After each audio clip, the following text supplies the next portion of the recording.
A few years ago, there was a very significant pastors' meeting in Boston, Massachusetts.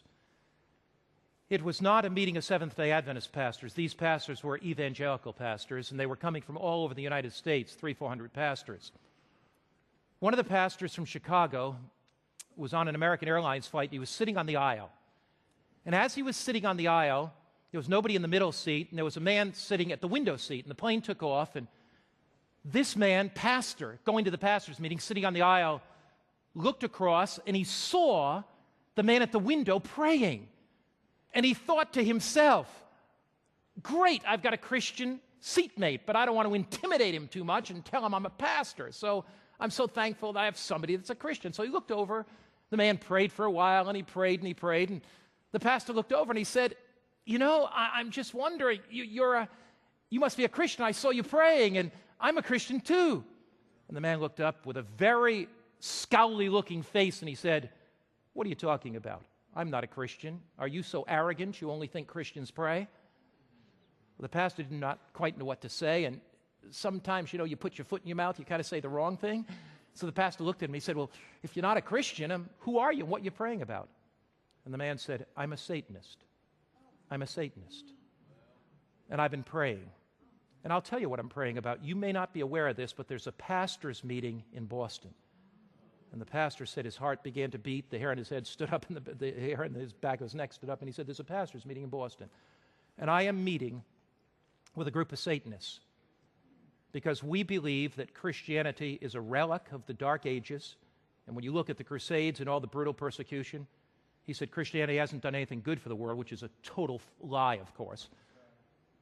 But he said, I am meeting with a group of Satanists, and we're going to pray that disunity will come into that pastor's meeting.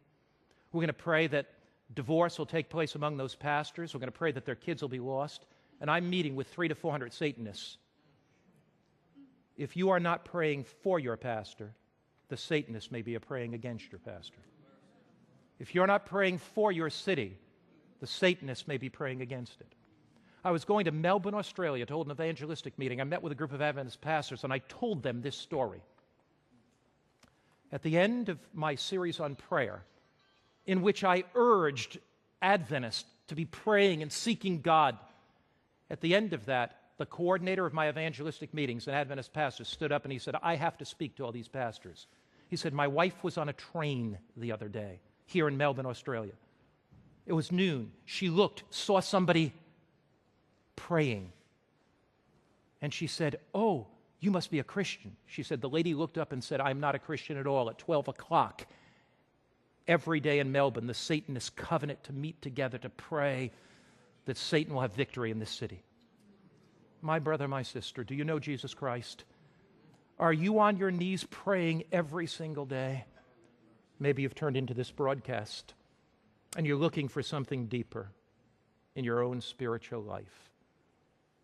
Maybe you have had a superficial Christian experience. Maybe you've been apathetic. God is speaking to you. He's calling you to set aside a time to pray. He's calling you to set aside a place to pray. He's calling you to pour your heart out to God. The weapons of our warfare are not carnal. They are spiritual. There is a battle between Christ and Satan, a battle between good and evil. We cannot win that battle without the divine power of the living God filling our lives. Will you commit your life right now to earnest intercession? Will you say, Jesus, I don't want the superficial. I don't want an external Christian experience. I want something deep. And each day I'll meet you at the time of prayer. Each day I'll meet you at the place of prayer. Will you bow your heads with me just now?